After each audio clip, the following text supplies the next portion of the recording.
Это означает, что конкретно этот канал меньше, чем остальные, и это тоже признак того, что волатильность сужается, а после того, как волатильность сужается, она всегда растет. Мгм. Вопрос просто когда. Опять предсказать для более конкретного, точечного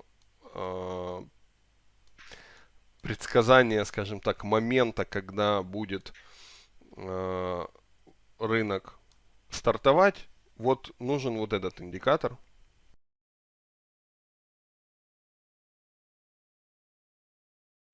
Мгм. И когда идет впадинка, я опять же добавил эту среднюю скользящую для того, чтобы видеть в каких местах эта волатильность прям на своих нижайших, да, значениях. То есть Мгм. иногда она находится, впадина есть, но относительно средней волатильности она все равно все еще типа высокая.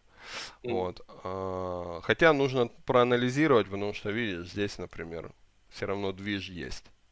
Вот. Как и здесь.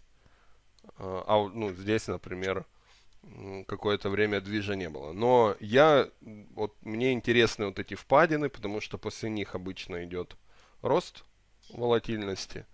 И вот я охочусь, грубо говоря, внутри дня за вот этими всплесками. Мгм. Вот для меня интересны вот эти всплески внутри дня, а вот эти вот впадинки для меня сигналы к тому, чтобы я начинал... Ну, я когда вижу этот сигнал, я включаю, например, робота.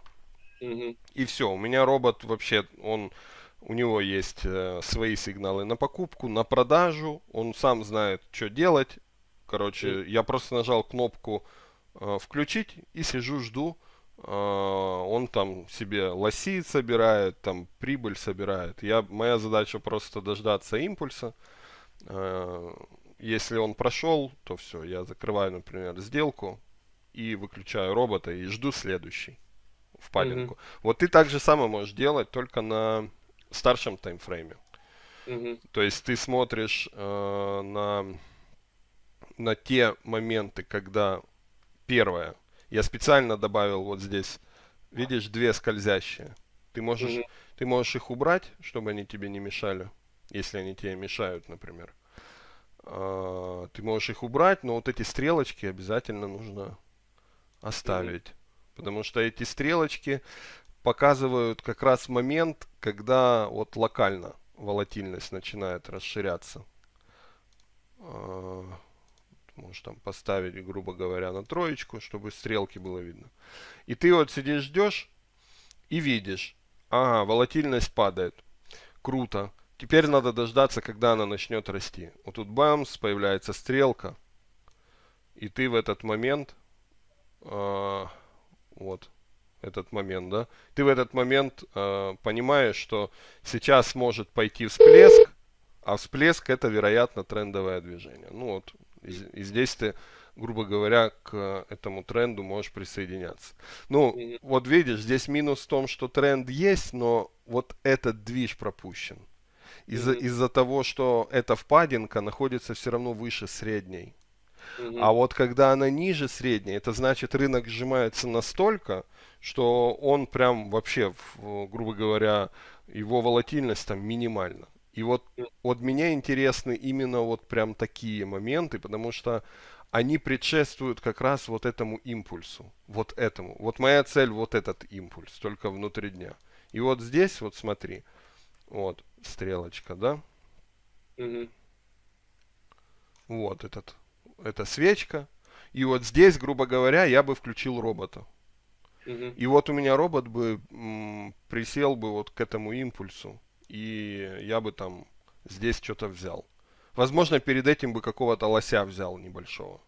Но мне главное, чтобы вот эта история произошла. Дальше опять вот идет следующий сигнал.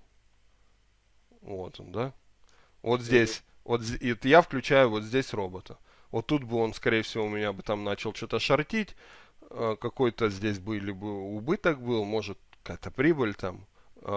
Скорее всего, был бы здесь убыток, но робот бы перевернулся, и я бы вот к этому движу присоединился. Мгм. Понял? Мгм. Вот такая логика. Вот следующий стоит, да, ну, следующий сигнал. Вот он. Вот здесь. То есть вот здесь моя цель вот этот движ. Мгм. Там вот следующий сигнал, да. Вот этот движ моя цель. Ну, вот ты можешь так же делать. Обязательно следи за вот этим, потому что это прям, это очень крутая штука. Я сейчас активно ее тестирую, Мгм. торгую, нефть торгую. Вообще нефть прям очень, очень классно. Я там настроил ее. Сейчас в процессе настройки золота, евро и NASDAQ. Не знаю, NASDAQ получится или нет. Он придурастый такой, что, блин, с ним воевать и воевать надо. Ну, там просто волатильность сама по себе классная, поэтому Мгм. вот. Ну, грубо говоря, а когда ты видишь вот такие стрелки, наоборот, вниз, то для тебя это может быть сигнал к тому, чтобы там свалить с рынка. Мгм. То есть Мгм. ты понимаешь, что все, по ходу волатильность закончилась. Мгм. Но тут надо быть аккуратным, потому что можно пересидеть. Эти сигналы могут появляться после разворота. Вот как здесь, да, если ты там, грубо говоря, вот здесь купил, то ты вот здесь бы вышел, ну, то есть полдвижения ты потерял. Мгм. Поэтому я, например, ну, это как сигнал можно использовать, как дополнительное подтверждение. Но я бы лучше использовал как цель это там, границы волатильности. Вот Мгм. я тебе сейчас покажу просто несколько примеров, чтобы ты Да, я понял. вчера убедился, потому что вот там, где я тебе скидывал скрин, где я там стрелочкой нарисовал, как было вчера, где была вчера граница. Мгм. Как раз от границы мы отбились, и нас развернуло. И вот Мгм. там нужно было фиксировать, короче, прибыль. И вот почему я тебя и спрашивал, почему за прошлый день граница это перестроилась. Потому что, ну я теперь уже понял, потому что добавился один день, и канал перестроился именно поэтому. Ну, смотри, вообще, если честно, один день не должен сыграть вообще никакой погоды. Ну, там, может, на пару тиков оно изменится. Ну, то есть, А- что такое один день в рамках 90 дней? Это 1/90. Вот, Мгм. ну, то есть, это должен быть такой день какой-то супер волатильный, чтобы повлиять. Ну, что, я не знаю.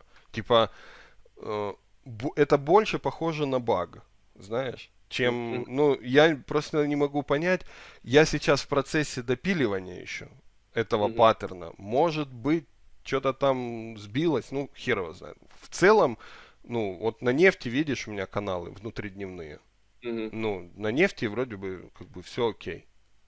И Мгм. вот то, о чем я говорил, вот желтым это вот тот момент, когда волатильность максимально сжалась. То есть Мгм. вот в этот момент я получаю информацию о том, что волатильность максимально сжатая, и я просто включаю робота, и робот уже дальше здесь фигарит сигналы, те, которые получают. Вот он получил продажи, он и херячит продажи. Вот у меня там Мгм. отсюда продажа, вот этот движ. Мгм. Вот, например, сейчас, вот еще один. Это предыдущий день. Какой-то из предыдущих тоже. Вот видишь, вот здесь появляется информация о том, что волатильность прям сжата. Мгм. Включается робот, вот здесь робот у меня покупает, получает я получаю здесь убыток, но робот здесь переворачивается. И на Мгм. этом перевороте я дальше уже еду в тренде. И по итогу, по итогу, вот видишь, волатильность, канал. Мгм. И я эту продажу просто на волатильности здесь крою. Мгм. То есть тут дальше я там не буду искать график, ну дальше здесь отскок пошел, коррекция там. В итоге мы еще пошли дальше вниз, но это уже нужно смотреть там общую картину, знаешь, там тренд, не тренд. Мгм. Меня на данный момент это не очень интересует, меня интересует вот эти вот за вот этим импульсом я охочусь. Мгм. И вот average volatility, вот этот, он на данный момент идеально этому подходит. Лучше я ничего не придумал. Мгм. Поэтому обрати внимание, посмотри, как это. Хорошо, я понял, спасибо. Мгм. Ну, в принципе, я не знаю, поиграйся, понаблюдай. Ты недавно просто этим начал пользоваться. Может, Мгм. там попробуй, поставь, что это у тебя, дневка, да? Ну, начни там, условно говоря, с 20 дней. Поставь 20 дней истории, посмотри на Ага. каналы.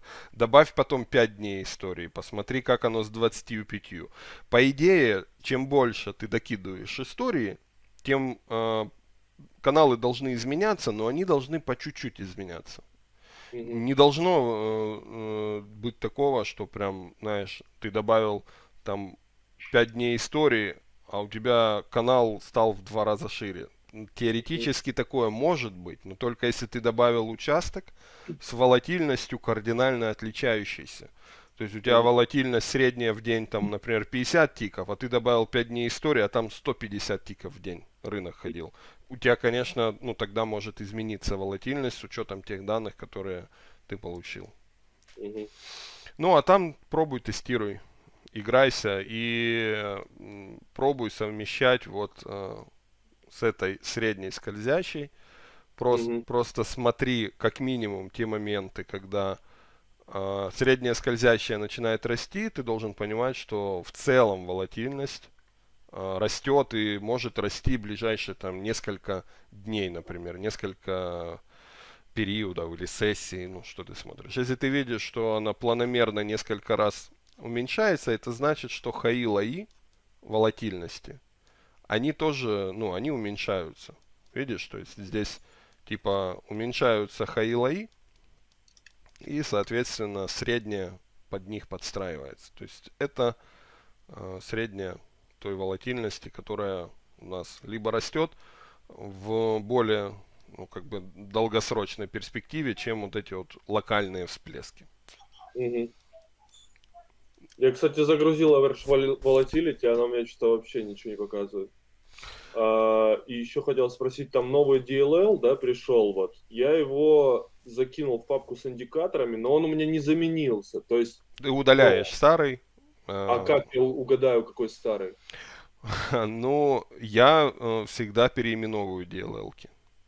Ага. И Истории, короче, с этим сам, где я скачивал, я понял, я удали просто... оба, удали оба, скачай заново последний, Ага. только назови его average volatility и поставь дату там, ну, условно говоря, когда я прислал, 16 или 17. 17 я прислал, вот и Ага. ставь там 17.08, то есть Ага. версия по дате, и ты не ошибешься. У меня, я все DLL-ки имя меняю. То есть ты можешь менять имя файла, от этого ничего не изменится. Я понял. Он внутри платформы, он всегда будет называться так, как его назвали там внутри. Все, хорошо, я понял тебя, Влад. Спасибо большое. Да, если что, будут вопросы, пиши. Хорошо, давай, пока. Давай, пока, удачи.